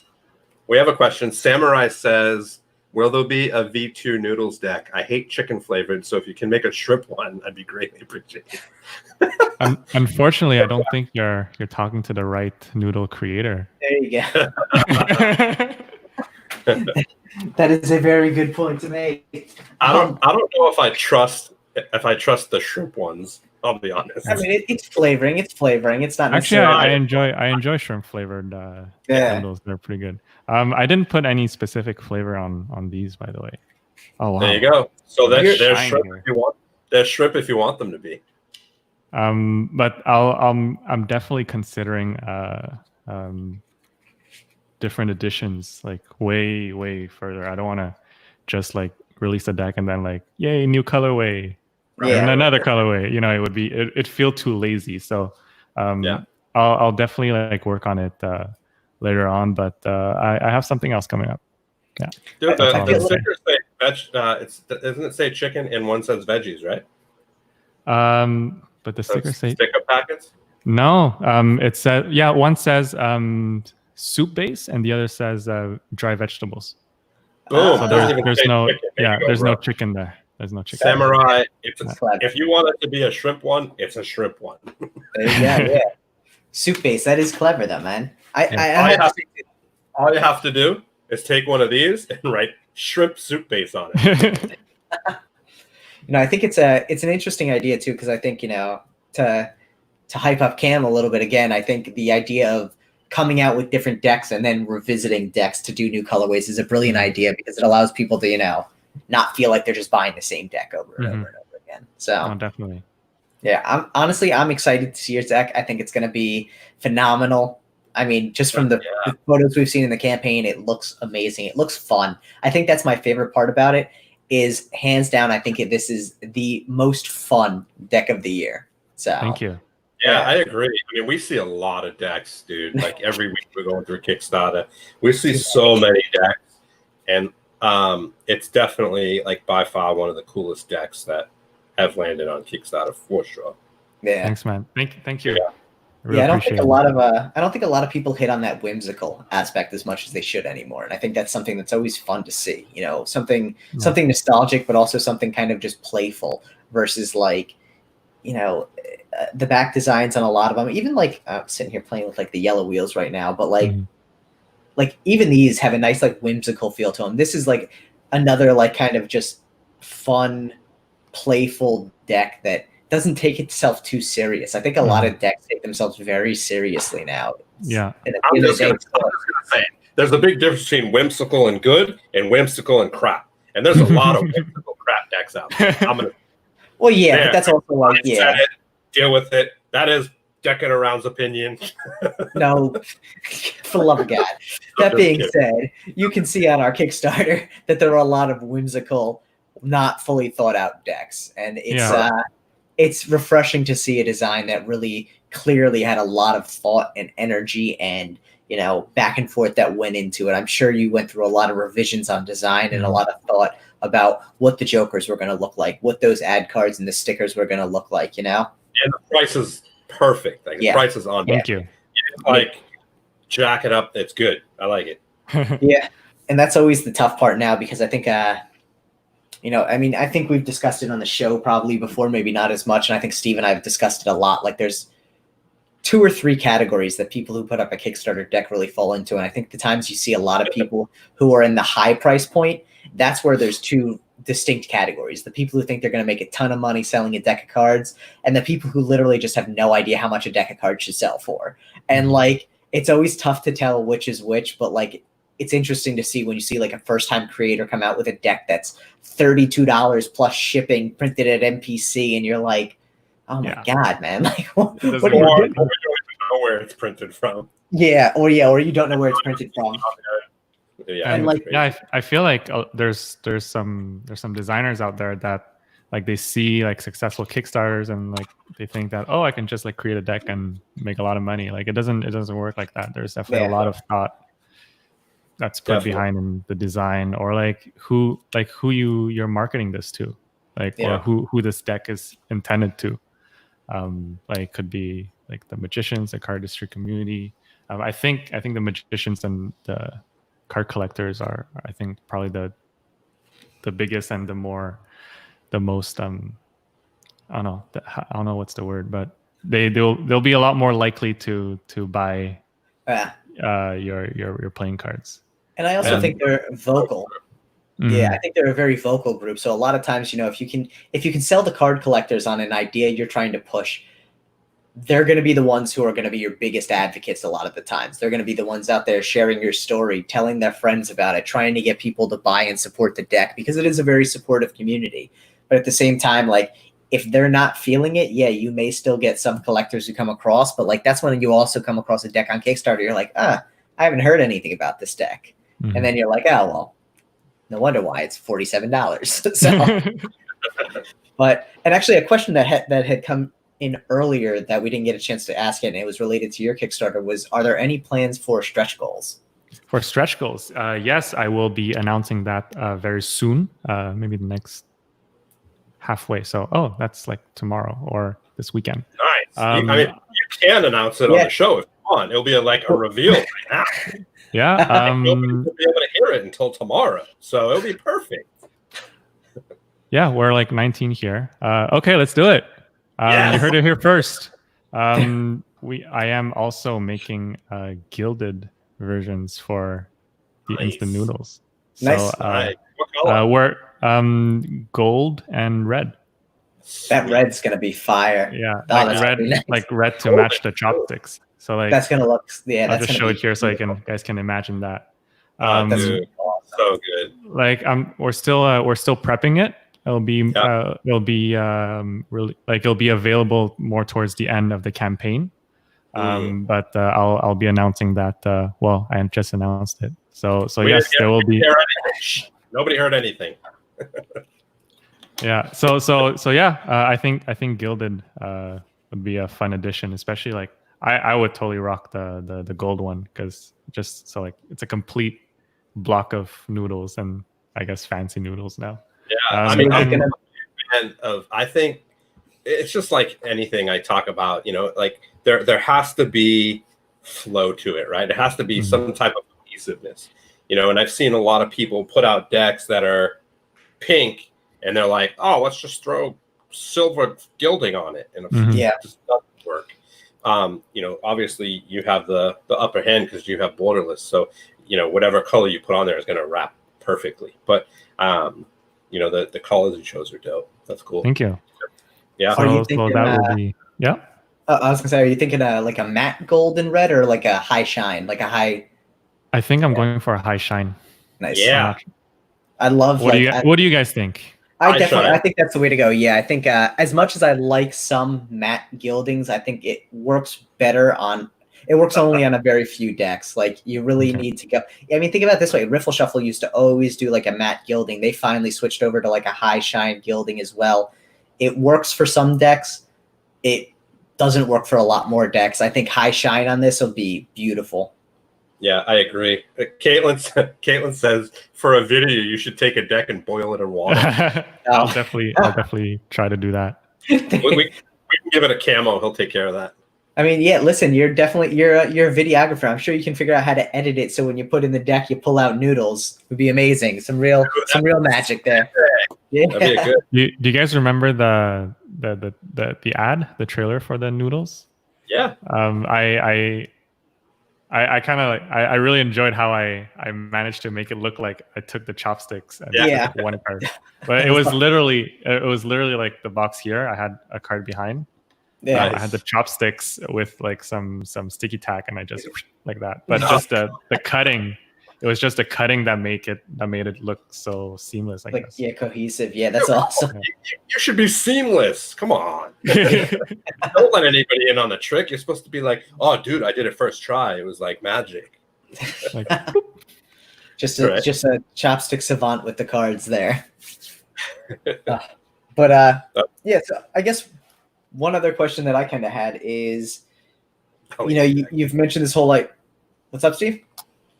No, Rich said he'll eat the deck, Rich. I think we've discussed this actually before. I don't think gilding is healthy for you. I'm just gonna throw that out there. So we're not encouraging or endorsing anyone eating decks. Okay. Hold on. I gotta put you on freeze here.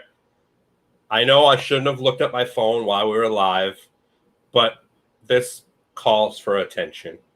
Okay. Caitlin, small hands, just subscribe to Deckin Around. I know, I saw that too. We are officially rock stars. We could just end the show now. Like, Caitlin, appreciate the support. Thank you, Caitlin. You rock. Okay, I'm sorry. Now she's gonna go unsubscribe and just block us. Now she's gonna unsubscribe, then subscribe, unsubscribe, then subscribe. We appreciate the support though from everyone, and everyone who is not subscribed should go click the button right now, because why not? We love you guys, and we always try and bring you fun shows. I mean, come on, Bao's on today. She said, unsubscribe. Unsubscribe, goodbye. I love it. I absolutely love it. I have to say, this is one of, like, I think, we always try and tell guests on, and we had a discussion with Bao about this earlier, that we always try and make it conversational and fun. And I think part of the thing that we don't always touch on, but I want to say we're thankful for, is that conversational and fun aspect also comes from the guys and girls who watch this show and participate and add to the chat and really make this show what it is. So thank you guys all so much always for tuning in week after week while we sit here and talk to whoever, and Steve is Steve and I'm me, and we just have fun. So thank you so much. Thank you guys for joining us. Dealing with Steve. Hey, I threw myself in there too. Yeah, I agree. I also got to say, huge shout out. Well, huge props for you guys for being so consistent with the podcast. Like, I know it. Growing a podcast is not easy at all, and you guys have been so consistent with it. Every single week you guys are releasing a different podcast, different guests, and we all know what to expect. Like, we all know we know that next week there's going to be something, so we're all looking forward to it. So I think you guys are doing an amazing job, and I look forward to the future of Deckin Around. And I think everybody that we have on here has been so amazing, and we're blessed to be able to connect with all of you. And I think, like, Tyler and I always talk about this, and it's like, I think with all our guests, we kind of like created this nice tribe, like we can reach out to any of our guests now and just be like, hey, what's up? And we have conversation. And I think that's the most important thing for me, is really connecting the community and seeing everybody that does come in here every week. And some people are driving home, like yourself, when you're driving and you listen. People are at school or working or, making dinner or whatever they are. And, they're in here, talking to us and making it happen. So, we owe it to our guests and, all the people that are in the chat every week. And, that's what makes us keep coming back next week, right? Which Caitlin just reminded me too of a question that she had submitted, which I did not read, which was, you better read it, Tyler. No, and it was nothing against Caitlin. I'll tell the reason why. I forgot to screenshot it, and Instagram doesn't let you read story answers after 24 hours, and I remembered at like 26 hours. Dude, it killed me. Yeah, after 24 hours, they don't let you read the answers anymore. And I was like, no, but Caitlin just triggered it for me, so I appreciate this. Bao, how does it feel to be TikTok famous? Oh dear. Wait. You have like 70,000 followers, right? Almost. Well, it's just like 60 something. I think it's more closer to 60. But that's not considered that big on TikTok, actually. Like, TikTok's a completely different game. I would TikTok say that has crazy numbers. Yeah, like there's so many opportunities. Like, I gotta say, there's so many opportunities on TikTok. Even like I'm 26. I feel like you're like old. It's a lot. Like, I'm not that old, but at the same time, like I'm not a teenager, right? You're like that 50-year-old guy that still goes to like a frat party. Yeah. So also, like, I think of TikTok, I just think of those like 15-year-old girls that are like dancing. Yeah, well, like that's what most people like think. A lot of people think that's the image of TikTok, but the more you get into it, you realize that there's actually more than that. Like I follow some guys who give financial advice, though like take it with a grain of salt. It's not like in depth, but there's still like some really like good tips on like any niche. Stop TikTok. Hell yeah. Yeah. Like I looked into that, and but the thing about TikTok is that there's such a huge growth opportunity. Like once you go viral, you're ultra viral. Like they shoot you to the moon. The only thing about TikTok is that I feel like they're making the videos that I don't necessarily want to become viral too viral. Yes. My most viral video are bagged milk videos. Are what? Have you? So there you go. That's the reason why it's viral. In Canada, bagged milk. Have you heard of bagged milk? Milk in a bag. Milk. Yeah. So that's a thing in I guess in Ontario and in Quebec. It's also a thing in parts of Europe as well. Most probably, yeah. We don't have milk. Well, we do have milk in cartons, but we also have milk in bags. So you would, if you drink a lot of milk, or if you have a big family, it would be served in a bag. You would take like a rectangular bag, put it like in this jar. You cut the little tip in the corner, and then you would pour it out. That's how you would drink. That's another way to drink milk. And I guess that's the fact that it's so puzzling as I see on Steve's face. Yes. That I think that's what made people very. That's what got it viral, and a lot of people were confused about it. And Steve, already against TikTok. Viral makes me confused. you have the stupid like unboxing of like all these crazy toys, and it's like a 7-year-old doing it, and there's like 900 billion like views. If you look at all the most like the top 10 most viewed YouTube videos, like 6 of them are like kid unboxings or kids singing or dancing, like some cartoon stuff. Caitlin said, "Can you please film yourself doing a TikTok dance?" I don't do any TikTok dances. No, but you know what? That's a hard no. Maybe I'll learn a dance. If you do one, but I don't do one yet. Do one, dude, you'll go viral.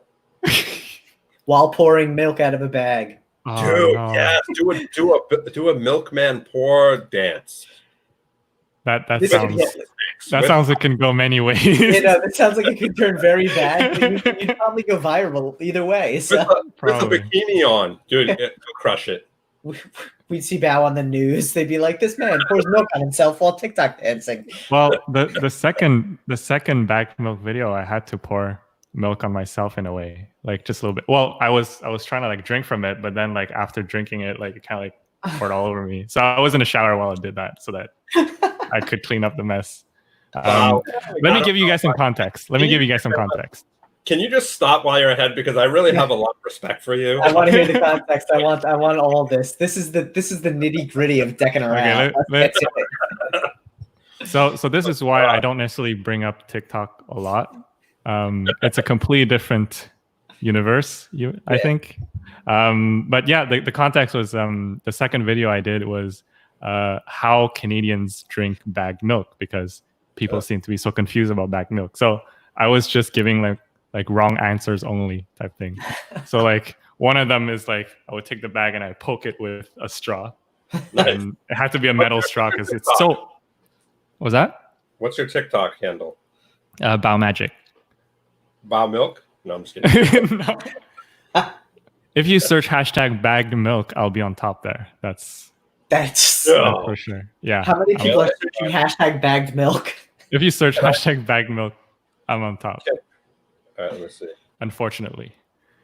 Bao. Dang, dude. You have 1.5 million likes. Yeah. TikTok goes nuts. So which one is the bag milk one? It's like way down. It's like I think it's further down. You'll see it. And then like the second one is the bite. So like I would bite the corner off the bag of milk and then like pour it in my mouth. All right, I see the one that says the straw. Should I watch that one? Yeah, that's the one. Save it for later, Steve. You don't have to watch it right now. No, turn it off now. It's not working. Oh, gross. That's it. And then the last one was the IV, where like it's like a bag, and then like with a cable in your veins. That's the fourth way. The third one. The fourth way. Yeah. I'll watch them. That's too funny. I don't have a TikTok. Don't we have a TikTok decking around? Yeah, but there's literally one video and it's me doing a snap change, and I've never gone on to do anything again. No. Here's have you seen his snap change? Listen. This is Tyler's snap change. Ready? If you guys need help growing your TikTok account. So this is his snap change, right? He goes. No, it's not that one. It's a different one. That was my first snap change. I surprised myself that it worked. He was so surprised on his snap change when he did it. I jumped a little. Yeah, no joke. So the problem is I'm very reactive to magic. I feel like I'm like the perfect spectator for magicians because I'm like, wow. But like yeah. I also do that when I do magic on myself. So it's difficult. Okay, we just figured out your next deck. We know what your next deck's gonna be. Oh no. It's a milk. It's a bagged milk deck. That's good though. Dude, you know what? Now if anybody copies you, we know that you were the first person to do it. There's not even cards. It's just milk in a tuck box. Well, tuck box. Dude, it sounds so gross. Just like, oh, let me open this deck of cards.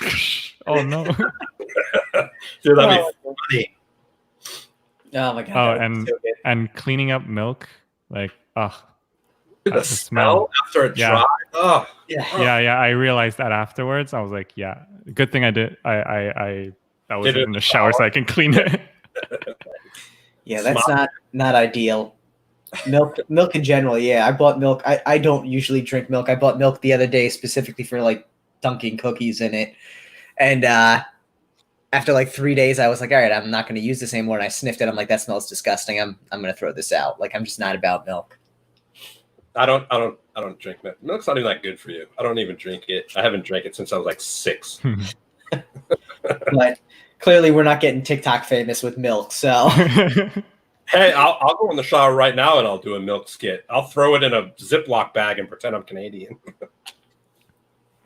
How Americans drink bagged milk. Yeah, oh man. Exactly. We just pour it in a Ziploc bag. That's gonna be our next TikTok for decking around. Oh my god. I think there's just a thing with milk that gets viral. Like, do you guys remember the gallon challenge? Oh, like chug a gallon of milk. Like, yeah. People would like pretend to fall, and that was really bad. Like, I thought you were gonna bring up something completely different. I was nervous because the whole viral milk bath thing. Oh, God. I didn't know about that. Google. So there was this. No. Listen, it's nothing bad. It's this. It was this social experiment where a guy started posting like not wanted posters, but like help wanted posters on like telephone poles, and it would be like a picture of like a milk bath, and it would be like, we'll pay you to sit in bath of milk, your choice, almond milk, chocolate milk, cow milk, whatever. And it was just like this creepy old woman standing next to this like old bathtub with just random like guys sitting in the bathtub, and it turned out to be this whole weird like social experiment. But it was weird. It really, really was weird. I highly encourage you check it out just because it's one of those like, what did I just read kind of stories, but then you're like, all right, I feel good about myself now. So I find it funny how we're in a playing card podcast and it kind of like became a milk discussion. I'm okay with this. This is the fun part of decking around. Come on, dude. Yeah, we're just it's a playing card conversation. Conversations take very strange turns sometimes. So, oh my god, it's culture. It's the Canadian culture. Like, let's be honest. Like, what's the worst meal? Poutine in bagged milk. Like, that just sounds gross. Steve doesn't like poutine. Oh, gross. You have to eat. Like, where did you have poutine? Where did you have poutine though? Well, I've had it so I had it in France. Okay. And I want to say I had it in Squamish as well. Okay. You have to have it in Montreal. See, everybody says that. Or here's the thing. I hate soggy fries. Soggy fries Okay. are disgusting. So Yeah. unless you eat poutine like that, you're gonna have soggy fries. It needs to be fresh. Yeah, Like but it needs literally you have to eat it like that. Maybe like the first couple bites will be crunchy. After that, they're like, bleh. And how do you find the cheese? How do you find it? I Like, mean, how like do how do you you find enjoy it? find the cheese that when you tried it? Because the cheese is also like a very different Well, regional thing. I'm not a fan of weird cheeses. Okay. So if it's gonna be a cheese, it's got to be like a good tasting cheese, not like funk. I don't like funky cheese. Okay. So, Yeah. but I don't like my fries all wet and bothered. Okay, that's understandable. But you got to try it in Montreal. That's what I'm trying to say. Listen, At least when I come up to Montreal, you can grab I will me. introduce you to good poutine, I will try some poutine, and we'll see. and then we'll see. You gotta leave like a little on the outskirts that don't have a lot of goo on it. That way, if I need to abort, I can go to the good ones. Caitlin says I should also introduce you to beaver tail. What's that? Like real beaver tail? No. So it's actually a pastry that looks like that's like it kind of like shaped like this. Okay. Oh. And then you would like spread Nutella on it. You would put you could put banana. You can put strawberries. It has all kinds of different toppings. It's like sounds delicious. It's almost like a I think it has a similar consistency as funnel cake in the States. Okay. But it's more like as a flatbread type of like look. This sounds very good. So is the bread itself like fried? Yeah, it is fried. Okay. Is it really thin? It's pretty thin. Yeah. So it's like a crepe. Kind of, but fried. Because Okay. the crepe is like on the pan. Yeah. Yeah. That does sound really good though. I'm all about this. When are we going to Canada, Steve? Come on. Dude, I was telling Bao about this. I've been to Canada. I've been to Montreal once. And I think it's when all Bostonians and people out east go to Montreal. It's when you turn 18 because you can go in the strip clubs. Yes, you can. And I remember literally the week I turned 18, me and my friends went up there and we hung out and we enjoyed Montreal for a weekend. Nice. Yeah, it's a fun place to. That was the last time I was in a strip club. It was when I was 45 now. It's a fun place to go out at night. Like there's like all the bars, they close at 3, Nice. and yeah, like it's very lively. Like it's normal for us to like, oh, let's go out and we'll hit the club at midnight. Like that would be the normal like start time. Yeah, not these days. It isn't. No, I'm Vegas in bed is a by different midnight. story. I love Vegas. Vegas is a different story. That's for sure. But yeah, I couldn't do midnight out anyway. I'm asleep by then. So Dude, it yeah, happens. Tyler's like he's like 90. He goes to bed at like right I after. need 8 hours. I need 8 hours of sleep. But it happens. Well, we'll do a quick last call here for questions in the audience just to see if anyone has anything else, whether it be playing card and or bagged milk related. Feel free to drop it in the chat. Yeah, and here's your chance to ask Bao a question because pretty soon he's not going to be touchable. He'll be TikTok too famous on TikTok. He'll be too famous on TikTok. He'll be too famous. He won't respond to messages anymore. He won't come back around. Now, one thing that I always promise myself is not to become one of those. I guess like when you become too famous, you become too cocky. I always really try to remind myself. We see it all the time in the community. Yeah, and at a certain extent, like I do understand it because you're so bombarded with, like, you're always bombarded with like so many things. It's really hard to keep up. But I will do I want to promise myself that I'll do an effort to really like be out there for the community because it is because of the community that I am where I am today, and I really owe that to all you guys, and I make the promise to remember that. Yeah. We're gonna hold you to it. Trust me. Steve will be the first person to call you on it. I will be the first person to figure your ass out. Trust me, and everybody will expect me to do it. Oh, I've man. become like the community ass. That's I think what I'm gonna be the guy that everybody hates. We'll always love you, Steve. Don't worry. Oh, thank you. We do have one question, but I'm going to skip it. Sorry, Nate. That being said, guys, thank you again so much for tuning in. We always enjoy having you check out the show. Bao, thank you so much for being on. This was honestly an absolute blast. That was a lot of fun.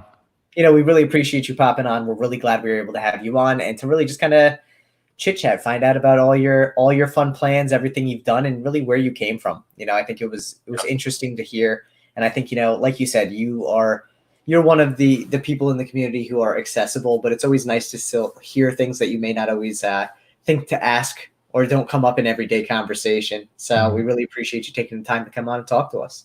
And thanks for having me. Yeah, we're excited. Thank you very much for gracing us with your presence. I've yet to be around a TikTok famous person, so. Oh my God, we will. You know what? When Bao really blows up, we will have to reminisce on this and be like, we knew him when he only had 70,000 TikTok followers. So yeah, we were there in the beginning. That's what we'll say. Back when milk was just created. If you go famous for bagged milk, man, maybe I'll be a bag milk producer in the future. I don't know. You never know, dude. Or bagged milk magic. It should be bag milk magic. Oh man, on that, just to think about that. Oh my gosh. On that note, guys, thank you again so much. Before we tune out, I got you. That's what I was about to say. Before we tune out, our guest next week, and I am gonna completely butcher this, so I apologize. But next week we are having on. Oh my God, this is like painful for me to figure out. Yeah, Andre Seneca.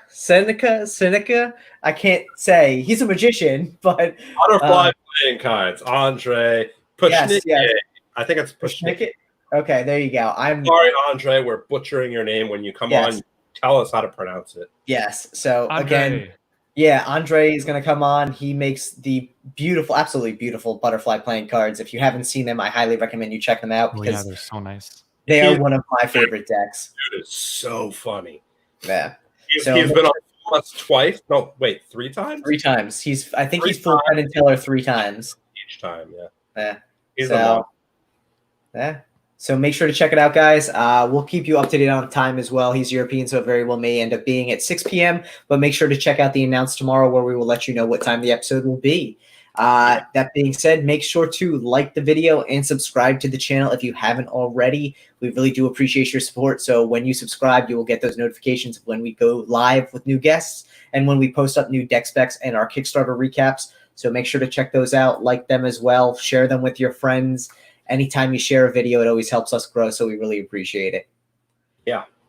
Thank you very much, everyone. All right. Thanks, everyone. Enjoy your night. And we will see you all next week.